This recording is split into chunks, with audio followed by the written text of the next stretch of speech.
All right. Well, Mishka, thank you so much for joining me on the ODAT Chad podcast. Thanks for having me. Do you happen to know what ODAT stands for? I have no idea. It stands for one day at a time. That's I should have figured that out.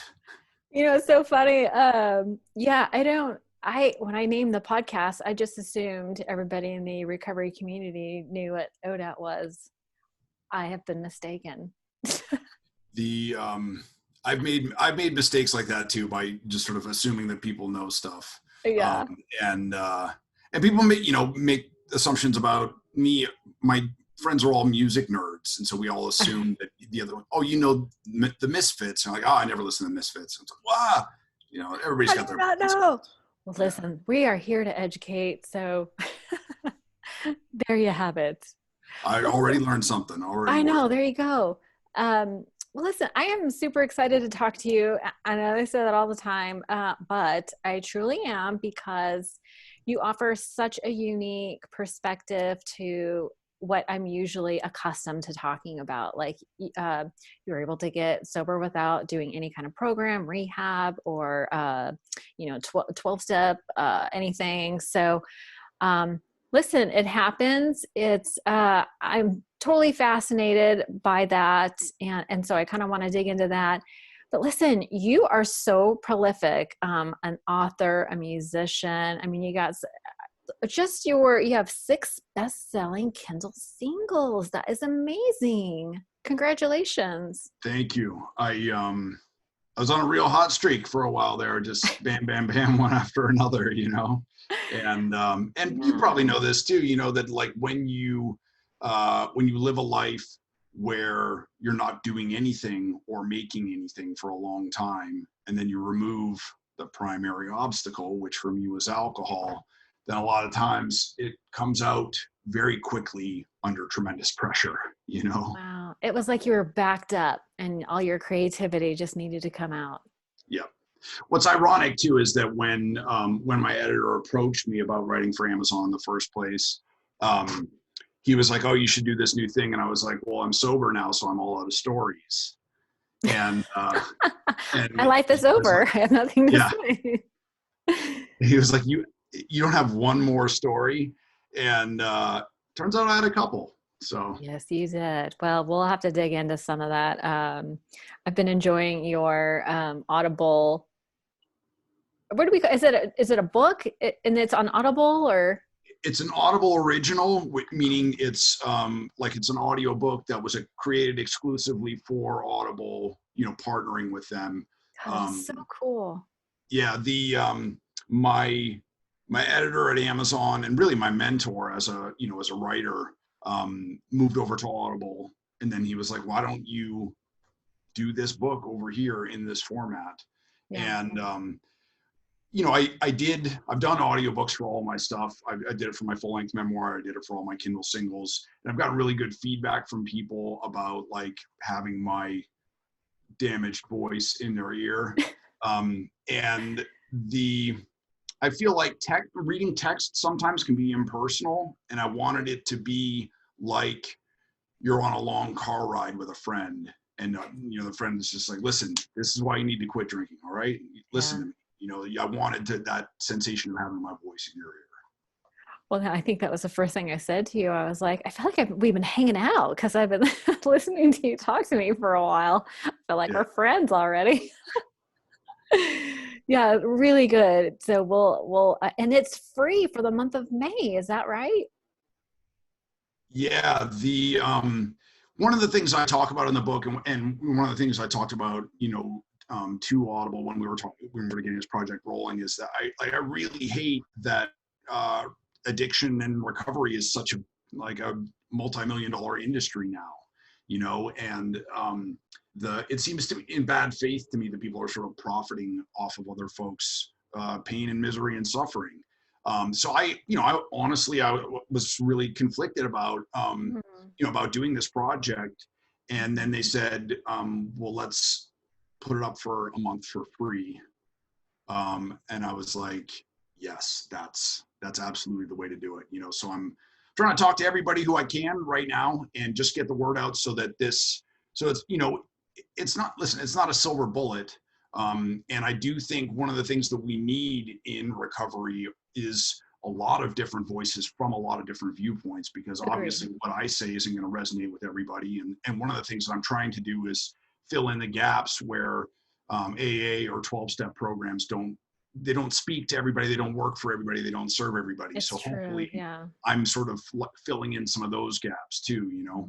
but I just want to get it out there as a resource so that people have access to it for free.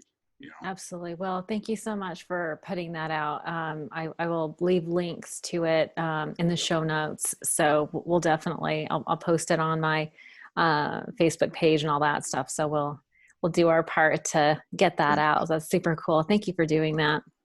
Yeah.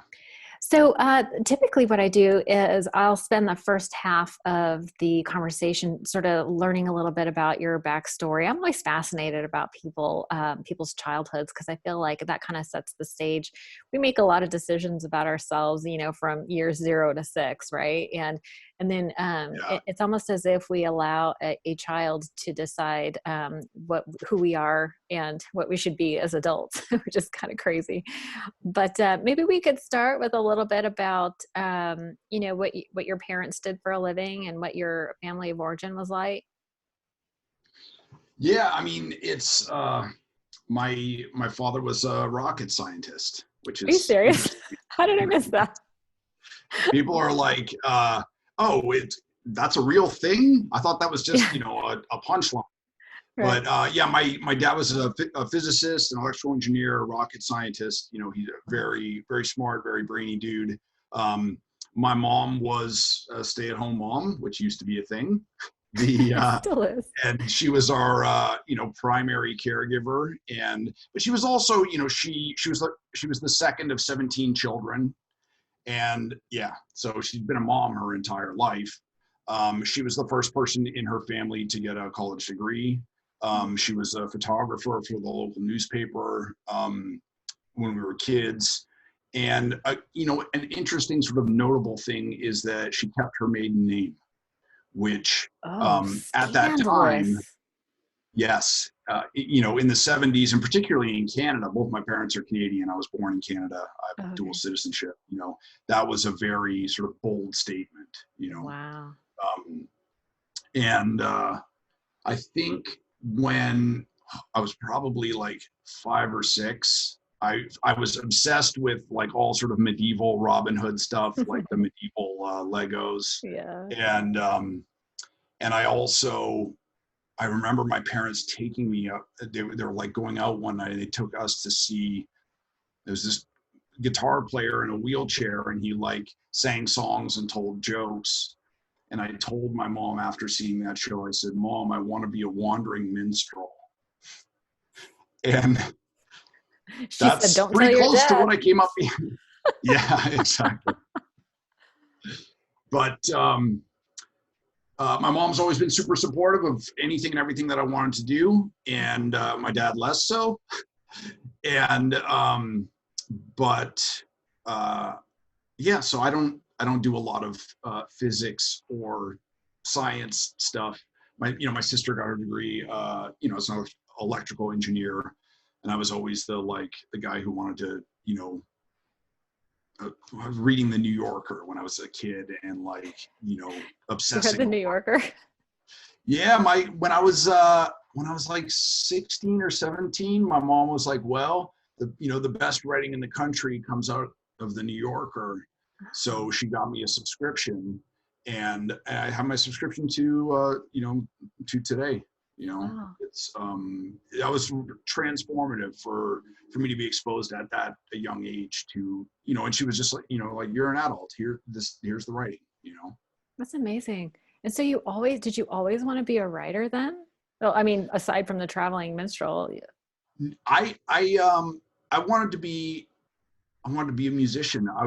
Guns N' Roses was like my gateway drug. With Chuck Berry, Guns N' Roses, Nirvana, I wanted to like shred guitar. And Yeah. then I got a guitar and figured out early on that shredding is hard. Shredding And is I'm not hard. particularly gifted as a musician. And my mom always said, I think you'll end up being a writer. And Really? yeah, and so she really, there was. I think with many people, you don't figure out your path in life right away. You know, there's a lot of dead ends. There's a lot of false starts. And for me, there's a lot of sort of like seesawing back and forth between being a musician, being a songwriter, playing in bands, and then sort of pursuing sort of academia and trying to be a quote unquote serious writer. But I sort of kept, you know, a foot in both of those worlds long enough now that I'm able to do both, and it's tremendously fulfilling. You know, to have two mistresses like that. You know, it's like you can go, I'll write until I'm sick of writing, and then I'm like, screw this, I'm going to make a record. And then when the record's getting frustrating, I'm like, screw this, I'm going to go write something. You know, so I can sort of stay creative without feeling exhausted with one discipline. Right, without getting burned out. Yeah, I was just going to say that's a creative discipline. I mean, they seem to go well together because when you're doing music, you're writing, and when you're writing, you do have like a certain cadence. It seems like, you know what I'm saying? It's like when you have your voice and you're writing, there's like this cadence that comes when you're writing. Yeah, they absolutely, you know, songwriting and story. Yeah, and I mean, writing is at its core, it's storytelling. For sure. And many good songs, even if lyrically in their content they're not telling a story, there's no narrative arc. There's a narrative arc in the music, you know. And towards the end of the verse, you're like, I think we're getting to the chorus, and then the chorus hits. You're like, here's the chorus, you know. Yeah, so you there feel is. it. You know, I mean, I teach a writing workshop at Yale in the summers, which of course, unfortunately canceled this year. Oh, But so sad. One of the first things I do in the first class is, you know, I tell a dirty joke, and I say, listen. Is it the same joke? The same joke every year. It's incredible. What is it? All right. This is my favorite joke of maybe all time. Oh my God, I'm so excited. So and this is, listen up, because this is everything that I have to teach anyone about writing. Free little writing lesson right here. So there's a fur trapper way up north in the wilds in Canada in the winter, and there's a knock on the door, and he's like, man, who could be knocking my door? And he goes to open the door. There's another fur trapper there. The guy says, man, so good to see another human being. Like, come on in, you know. And the guy says, well, I can't stay. I just wanted to swing by you. I wanted to invite you to a party tomorrow. The guy says, a party? Man, that sounds fantastic. I haven't seen another human being in months. The guy says, well, I got to warn you, there's going to be some people drinking. And he says, oh man, I haven't had a taste in months. That sounds fantastic. And he says, well, I got to warn you, there might be some people fighting. And he says, oh, you know, maybe when I was a younger man, but now, you know, I'll steer clear. And he says, what last thing I got to warn you about, there's going to be some people making love. He says, oh man, this party sounds incredible, you know. He says, well, what should I wear? The other guy says, don't matter, it's just gonna be me and you. So it's a messed up joke, right? Because this is the thing, is that joke it's about alcoholism, or it's about alcohol, it's about desperation, it's about rape, it's about bleakness, it's about human darkness, it's about all these horrible things. But when I tell that joke, everybody laughs. Yeah. And the reason that it's funny is because you exposit the correct information in the correct order. If the guy says at the beginning, I'm going to invite you to a party that's just me and you, and then I tell you the rest of the stuff, there's nothing there, you know. Yeah. So and that's, you know, the point I make to my students is that it's all about giving people the right information at the right time to construct this narrative arc. And if you do so skillfully enough, you can take the darkest stuff in the world and make people laugh with it, you know. Yeah. So that joke is like just incredibly well written. Absolutely. Did you write it? Oh, hell no. That's I think I heard that on a fishing trip from my uncle, you know, 10 years ago or 15 years ago. And I was like, I got to remember this one. Oh, that's interesting. A joke that your uncle told you, was it just you and him? Yes. Have we reached the root of your drinking issue? And I think he told it with a twinkle in his eye too. Like, just going to be me and you. And I was like, ah! Everyone's got that Uncle Diddley. Creepy uncle. Creepy uncle. I do not have that uncle. I just want to state for the record. Wow. I feel like, and listen, I love writing, and it's so interesting when, and I don't know if you've had this, I'm sure you've had this experience, but sometimes when I write and the channel is clear and I'm just coming from an honest, pure place, when this is going to sound terrible.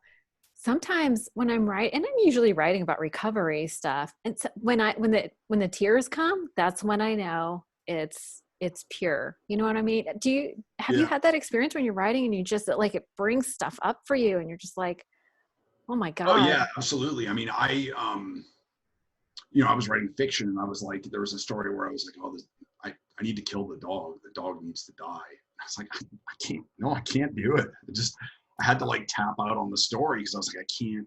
I've created this Can't kill. dog in Oh, this you story. I love can't. dogs, huh? I do. Yeah. But yeah, I mean, there are many times, writing my memoir, writing a story, I would, you just sit there in front of your computer and cry, Yep. and that counts. That's part of the work, Right. um, you know, when a woman's pregnant, she's not giving birth for 9 months. For 9 months, that baby's growing, right? I'm So the work familiar. is happening. But you don't see any sort of physical product until the last, whatever, 12 to 36 hours, and then ta-da, there's a baby, Yeah. but so I find that there's a lot of front end loading of the work when it comes to writing, particularly when it's nonfiction, particularly when it's memoir, particularly when it's about recovery. And some of that work is staring at a blank page and hating yourself, and some of that work is sitting there crying, Right. Yeah. but sometimes you have to, it takes a while sometimes to get there, to get into that sweet spot. But also, yeah, when you're, if you're crying when you're writing something, that proves that it's like, there's a certain frequency that, that you'll hit that will make the glass rattle, and Yeah. that's when you've found that frequency that makes other things move. Yeah. I find that it doesn't happen as often as I would like it to, but it's pretty cool when it does. You can have all my crying in front of the keyboard.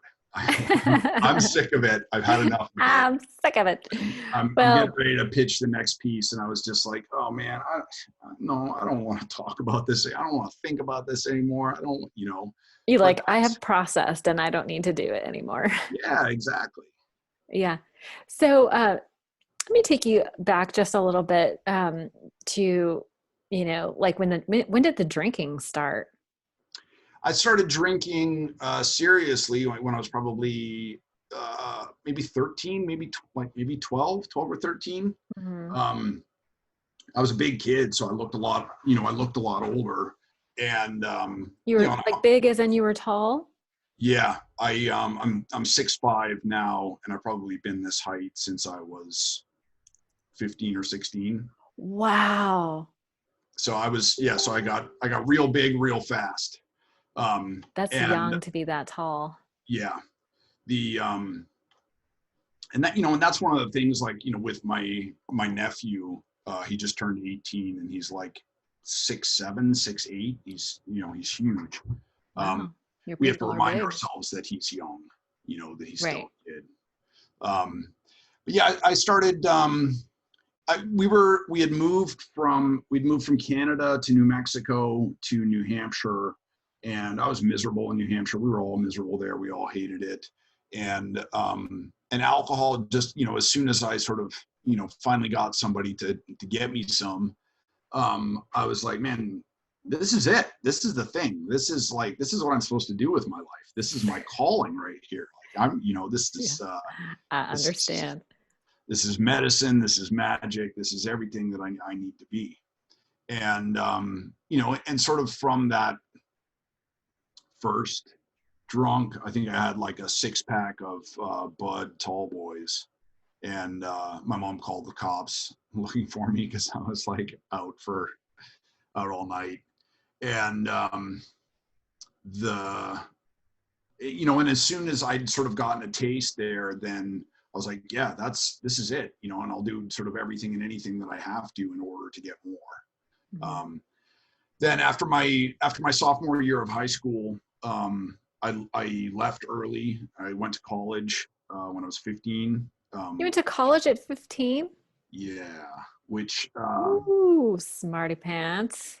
well, some smart people are also incredibly dumb, and I was sort of a check in both of those Wait a boxes. minute, I gotta ask you something.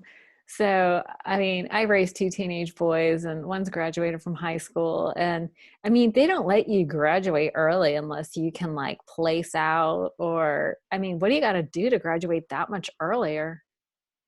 Well, so I never graduated high school. I I applied to, I took my PSATs and Mm, then I tested well, and then I got something in the mail. You know, there was like a small college in Massachusetts called Simon's Rock, and there was, you know, and the flyer came and it said, "Oh, you could, you know, you could leave high school after 2 years and start, you know, a college level program." wow. And I had a similar response to that I did to alcohol, where I was like, "Fuck yeah, this is it, man. This is my ticket out." You know, I Did you hated hate high high school. school? Oh, I hated it. I hated it. I had like gotten in enough fights by that point that the next time I got into a fight, I was going to get expelled. And the Who was provoking these fights? Were you just a target because you were so big? I was I mean, I was a smart ass and I had a mouth. But also there was, you know, moving there from New Mexico to New Hampshire, you know, the Northeast is very, things are a certain way, they're a specific way there. And if you're from there, then it all makes sense. And Mhm. everything else seems weird. But if you're not from there, it seems bizarre. Um, and uh, and I was sort of like young enough and hard-headed enough that I was just like, you know, fuck it. I'm not going to do things the way like the stuff that you guys think is important is, you know, it's bullshit to me. Um, and so I, you know, sort of alienated a lot of people from that. And then um, I think it was you know, I've been picked on a lot throughout my life, but in high school, it's when I finally learned to, you know, that it hurt less to lose a fight than it did to not fight. Mm. And so then I started fighting back. Um, and so I was not the aggressor. I'm not a bully. I've never been a bully. But when somebody pushed me or called me a name or picked on me or whatever, I would respond. You know, and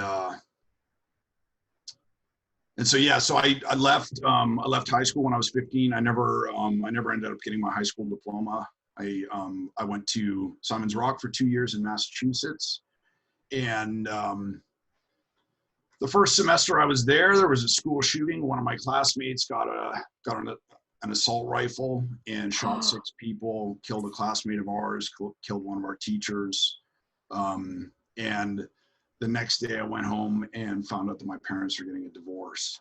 And Oh my if God. if I had already been um, hard-headed and nihilistic and sort of headed down the wrong path, that really uh, that really kicked my ass, man.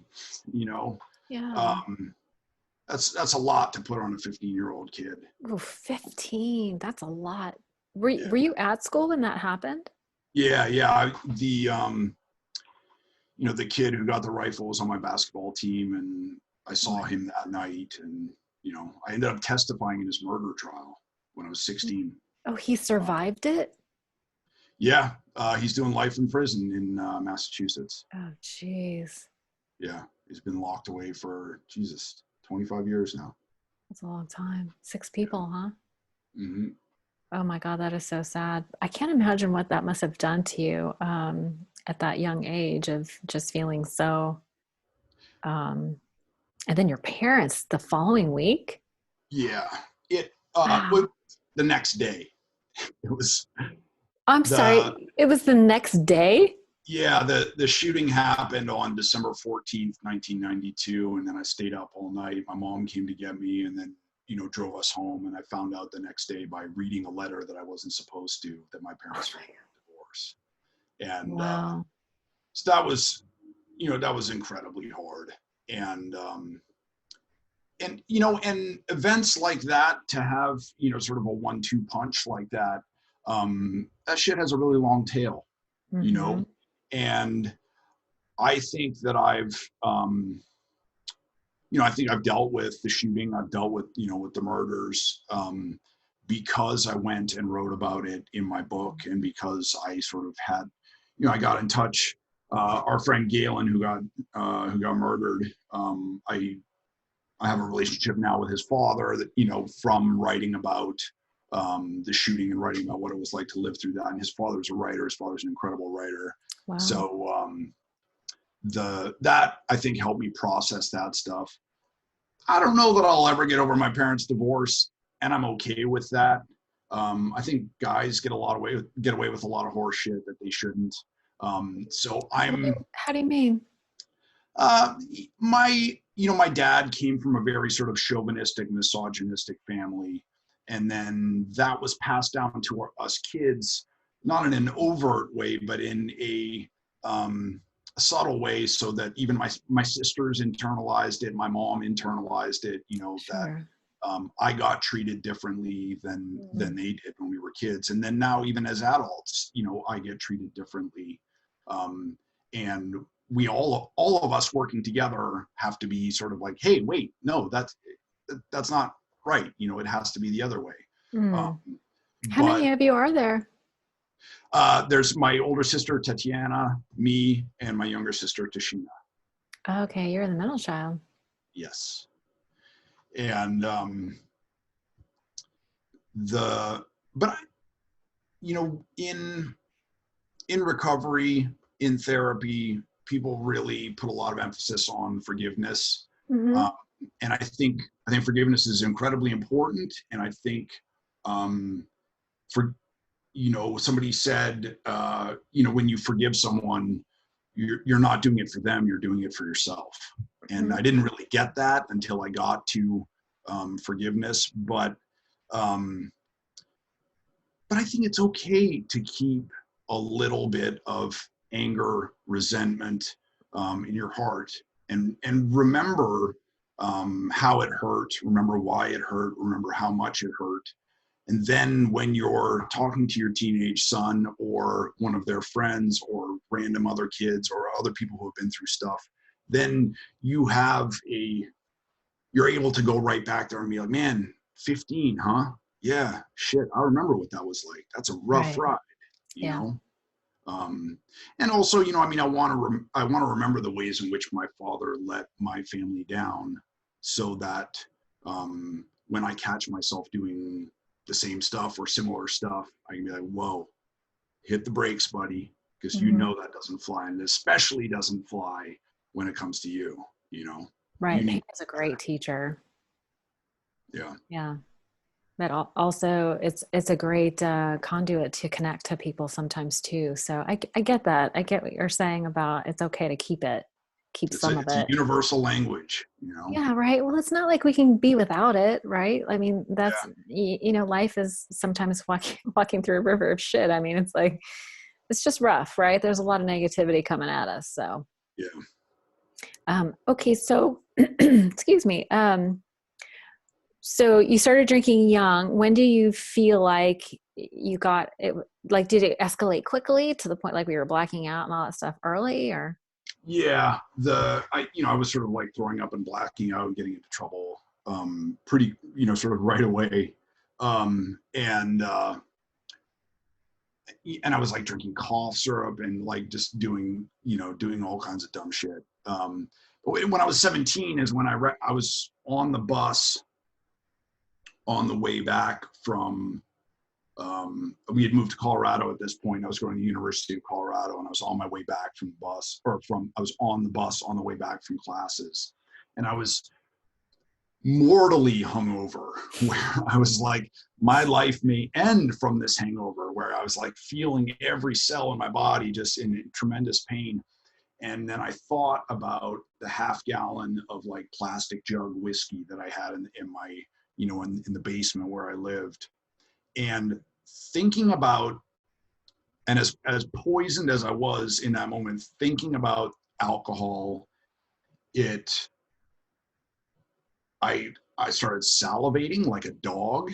Mm-hmm. I felt like I was going to get a boner on the bus. I was like, oh my God, like feeling this terrible, just thinking about that and having a drink, you know, as soon as I walk in the door, I'm going to open the door. I'm going to go right down the basement. I'm going to grab the bottle. I'm going to take a drink, you know. Thinking about that got me so excited in every way possible. I was like, I think I have a problem here, you know. And I was thinking about that movie Alien, you know, where they bring the, you know, they sort of get too close to the egg and then he gets the thing on his face and then they bring it back onto the ship, you know. And I was like, you know, that's what I did. Yeah. Um, Series of bad decisions. yes, absolutely. You know, but also I think I recognized at 17 that I was an alcoholic and like continued to drink 15 more years, you know? Wow, 15 more years. Yeah. What made you decide to stop drinking? Man, I don't know. You know, in the moment, I, it was maybe 6 or 7 years after I'd gotten sober. There was no bad thing that happened that, you know, there was no like car accident or something like that where I was like, okay, this is a new low. Like now I have to stop. I have to quit. Because I'd had all these bad things happen to me and just kept rolling, just kept Mm-hmm. rolling. And, but then I think, you know, in retrospect, I think I was playing bass with the band. We went over to the UK to do a tour. I was drunk the entire time. And then on the plane back, I just remember like all my bandmates were sleeping. And I remember getting up and going sort of like stumbling back to the flight attendants who were trying to sleep and being like, oh, the boys want another round, and getting like 5 more glasses of wine and then going and sitting there and drinking all of them and then going back and saying another round for the boys, you know. Wow. And I couldn't get there. I couldn't get drunk. I couldn't get to the point where I could relax enough that I could sleep. And I think the epiphany that I had finally was that no epiphany was ever going to come. Was that Wow. it's just sort of like you're fishing in the same river all day long, and then finally at one point you're like, there's no fucking fish in this river, man. I gotta go home, you know. And Right. I realized that like there was going to be no lightning bolt from God, you know, just that my life was going to get sadder and smaller and weaker and more pathetic and more corrupt, until I was like, you know, 55, like, you know, as working as a bar back, you know. Mm-hmm.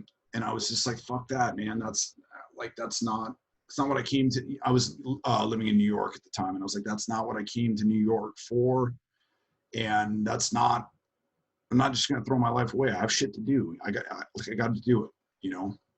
And that's when everything changed. You know, at that point I was like, not just unemployed, but unemployable. Right. Yeah. Yeah.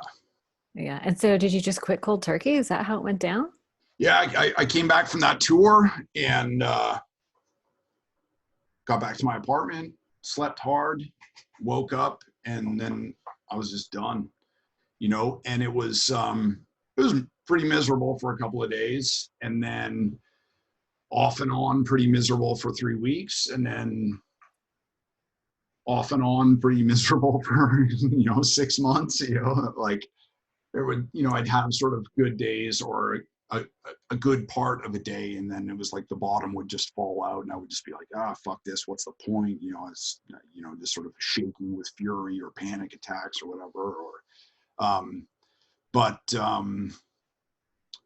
I think 2 months into it, I was like, I had some fly out dates in Colorado, so I was going to fly out to play this festival, and I was like, well, I have to drink when I'm there because that's what I do. I drink and play music, And so I flew out there and got shit-faced the entire time, humiliated myself, fucked a bunch of stuff up, and then came back again and was like, okay, now I'm really done. So it's, in the like Lifetime movies, it's always the sort of corrupt alcoholic has this one striking moment, and then they're like, I'm done, and then they never drink again. And It's the movies for you. yep, and you and I know that for most of us, it's not a smooth process like that. You make up your mind to quit, and 9 short years later, you actually do it. Yeah, it's so interesting because I've been having conversations lately where we talk about how the beginning of recovery is a series of failures, and it's hard to believe in yourself if you're constantly failing, right? It's like, then what happens? Like, how do you find recovery if you don't believe in yourself? But what I've seen is that like what happened for me was that I surrounded myself with people who were ahead of me, and changing my environment was huge, and filling my mind with a lot of really good information was helpful. A reliance on a higher power was also very helpful. Do you have any kind of did you grow up religious, or do you have like a higher power, or what's your concept of My family's all or my mother's family, all pretty hardcore Catholic. We didn't really get any of that, or we only got it. I feel guilty about everything, but okay. I never read the Bible or went to church. I just feel guilty about everything. So I think that's the human got the condition. guilt. I just didn't get any of the any of the culture. But All right. I've never believed in God. When I was 6, six, around that age, maybe younger. I walked out into the driveway. I remember because it was like summertime. I was wearing my little green running shorts. I don't think I was wearing anything else. I walked out. I looked up at the sky, and I was like, nah. And just never. And since then, I've never had a moment where I was like, oh, there is a God.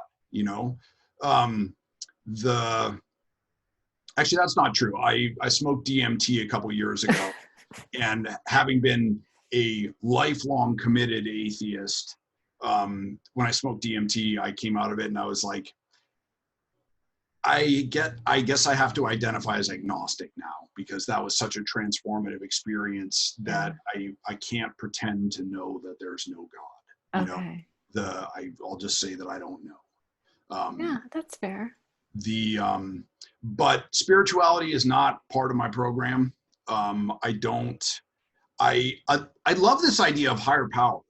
I didn't come around to it until recently, the last couple of years.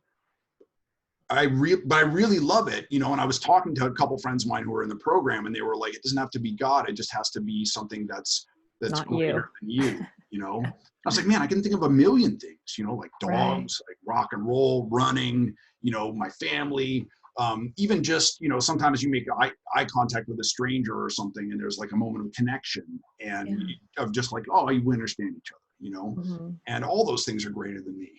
But I don't think that, I think that's a useful tool for us to negotiate, sober or not, alcoholic or addict or not. The concept of higher power like that is a useful tool for navigating a world like the one we're living in right now, Sure. where everything seems like death and darkness and doom, Mm-hmm. and then I see my cat playing with a twist tie, and I'm like, man, she fucking loves that thing, and that's like a higher power right there, and it gives you an opportunity to just get out of that cycle of negativity. Yeah. But for me, there was never any sort of like let go and let God, that kind of thing. I was just like, this is a problem that you've created, and you're going to get unfucked up the same way you got fucked up, which is Mm-hmm. on your own power. Okay. You know, And you have, because it's been more than 10 years now, right? yeah, it'll be 11 years in May. I don't remember. I have the exact date written down on my calendar, but I keep forgetting, and I feel like that's a good sign to keep forgetting. Forget your sobriety date enough that you have to put it on the calendar. I've been sober 26 years, and I celebrate that shit like it was. Wow, that is a huge Well, because accomplishment. you know why, though, Mishka, is because there was a time when I couldn't make it till noon without a bong hit. You know what Yeah, I mean? And I was a binge drinker, so I wasn't like a daily drinker, but I remember not being able, I remember feeling completely powerless to say no. Or Mhm. once I started, I had no off switch. Like as soon as I use any kind of drink or drug, it's just more. I just need more, like Yeah. crazy amounts of more. The and this is the thing is, and I don't say that about my sobriety date as a judgment on anyone else. I think we need to take every opportunity we can in this world to Mm-hmm. celebrate positivity in a positive fashion. So I absolutely Celebrate the wins. applaud you, having that day, a gold star on that day, in your mind. For me, I'm just like so busy, I'm so busy with shit and working from home. And then especially now, like during the pandemic, we're like, is it Wednesday? Is it I Sunday? know. Oh my God. I have One no day is running into the next. Yeah. Well, no, but I think there is value in what you're saying about not being so tied to a specific date, because that's the other thing about. And listen, I'm indoctrinated into 12-step programs, and I love it and whatever, and it worked for me. I am very clear that it does not work for everyone, and there's a bunch of different programs out there, and there's no programs, and people, you know what I mean? It's like, I have Yeah. no judgment how people get sober. I just am rooting for the person who wants to feel better. And, it's like, how can we support you? It's like, who cares how? Yeah, and those are actually two things I talk about, in cold turkey. One is to say um, that AA is a way that I support, and every single person who's getting help in AA or NA or any 12-step program, whatever works for you, if it's working, I support you. If Mhm. cleaning carpets is your therapy, if that's what's keeping you sober, go clean a carpet for me. Yeah, I think whatever works works. it's all good. And the but I have met a lot of people over the years who were like, "Oh, I could never go to AA." And for me, I mean, I was happy to endure the worsening horrors of my alcoholism rather than go Yeah. to an AA meeting. So, this this book is targeted at people who have resistance to AA Okay. and and where they feel like they won't go in there or they can't get the help they need there. And while I was sort of writing it, I was like, the some of my best friends, some of my greatest teachers in my life, like the people who I don't really call people in the middle of the night anymore, but if I did, these are the people I would call. Right. They've been in the rooms for 10, 15, 20 years. Mhm. So I have so much love and respect for people in the AA community, but no, um, we're all individuals. Every fingerprint is unique, Right. and there's no one solution that works for everybody. So, this is just me throwing out what worked for me. And hopefully other people will chime in with, this is what worked for me. This is what worked, and Yeah. you just have more solutions. And what a big thing for me, so people always write to me and they're like, well, how do I quit drinking? And it's like, well, how, you just don't drink, right? It's easy. It's just, you don't do the thing. But the Simple. question that That they're easy. really asking is, what do I do instead of drinking? Like, Mm. how do I Oh fill yeah. that hole in my life? Like once you do stop, what the hell do you do with your life? Hmm. And that's where, so I talk about the big life, which is, and that's why I always forget my sobriety date, or I'm like, oh, I have to set a reminder on my phone, or I'll be like, oh shit, it was 3 days ago. I should put a tweet out there so I can get some likes. The is because I have a big life. I always have a million things going on, projects that I'm doing, and right now I'm trying to finish 2 EPs. I'm doing like a bunch of different repairs around my house or my mom's I'm house. sorry. What's an EP? Oh, it's extended play. It's like shorter than an LP. You remember Oh, those? music. Yeah, One of your a music yeah. project. Okay. So it's shorter than an album. An album is basically like 10 tracks, and an EP is Okay. usually like 6 tracks. So I'm doing Got it. sort of 2 different ones. Um, and then doing a ton of podcasts right now. And, you know, I'm working on a screenplay, you know, and also, you know, I have great friends. I hike with my friends, I run with my friends, I build guitars with my friends. I have this piece of shit old 1978 Datsun pickup that I'm restoring with a buddy. Those are all things that prevent me from drinking, you know, that like I couldn't relapse today because I have so much shit to do and so much shit I want to do tomorrow. Right. I hear that a lot. A lot of people are like, oh, if I get sober, I remember thinking that too. I was 25 when I got sober and I was like, oh my God, what am I going to do for fun? And it sounds like, and I think a lot of people struggle with that in the beginning. And, you know, what am I going to do for fun? So you have a lot of creative projects and you work really hard. What do you do? What is actually fun for you? I mean, work is fun for me. Mm-hmm. And, you know, a lot of sort of armchair psychologists are like, oh, you just, you know, replaced your addiction to alcohol with an addiction to work. Well, everybody in my family is like that. You know, Yeah. I call my sister, she's not an alcoholic. She's not in recovery for anything. I called my sister the other day and we were talking and she was like, what's that clanking sound? I was like, oh, I'm washing the dishes, you know, and then she was breathing weird. And I was like, are you okay? And she's like, oh yeah, no, I'm doing my crunches while I'm talking to you, you know? So I'm like, Always multitasking. yeah. And, you know, when I go to see my mom, she's like, oh, great. While you're here, you know, let's go pull the weeds and then we can talk and catch up. You know, so it's like, Yeah, yeah. that is, you know, my parents were both farm kids, you know, and you're working from, you know, from sunrise until sundown.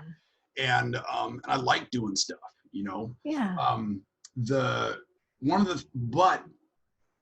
for you to say that, I'm so grateful that you said the word fun, because I think fun is an integral part of any successful recovery program. We have to enjoy our time on this earth, you know. And my cat she helps me so much with that, because I can't explain to her, you know, Elsie, I have an interview in 15 minutes. I got to change my shirt and put on, you know, deodorant, you know, because she won't understand. She's just like, she's like, no, when I do this thing, then you rub my tummy. That's how it works. And I'm like, okay, I got 3 minutes here. Let's Okay. just, you know. I've been watching Elsie in the background occasionally. Yeah, She's not there now, but she was. Well, she's over here right now. Oh, She moves around. where's your dog? Don't you have a dog? I don't have a dog, and I always felt like that was a failure of mine, because when I was on tour, like my Instagram stream would just be all pictures of me with other people's dogs, because I loved dogs when I was a kid. And then I adopted this stray in our neighborhood and took care of her like the last 6 months of her life. Oh, sweet. And it's like finding out in your 40s that you're gay. You know, I lived my entire life as a dog guy, and just to find out now that I'm a cat guy, like it's turned my world on its head. You know, Well, you don't have to choose, by the way, just FYI. this is true. You know, I'm there's that alcoholic black and white thinking. But my cat too, she's special needs. She her like brainstem didn't form fully, so she walks around all the time like she's drunk. Like her head sort of hangs off to the side like she didn't really believe you. And she has a hard time like jumping up onto the couch or like getting up into bed and stuff like that. So yeah, you know, it's a little bit of when I first got her when she was a kitten, she couldn't figure out how to use the litter pan without falling down into her shit. And I was like, oh God, what have I done? You know, we got through that. She figured it out. And yeah, now she's such a great lesson for me, because yeah, she forces me to slow down, to be present, to have fun, to, you know, I 43 years old, covered in bad tattoos, you know, 6'5", and I'm like running around in the yard with my cat, like getting her to chase me and chasing her. You're frolicking in the yard. That shit is good for you. Doesn't matter who you are. It's good for you. powerful No, metaphor. animals are so amazing in recovery. I mean, Yeah, they're such just unconditional love, and I think when at a time when we don't love ourselves, it's so important to have that experience of unconditional love. So I totally get that for yeah. sure. I can't Well, believe I waited this long to get a pet. I was were like, you just traveling the whole time and just were not able to? Yeah, yeah. I mean, I was, first I was living in New York, and having any kind of pet in New York is just kind of inhumane. And then I was just on tour constantly.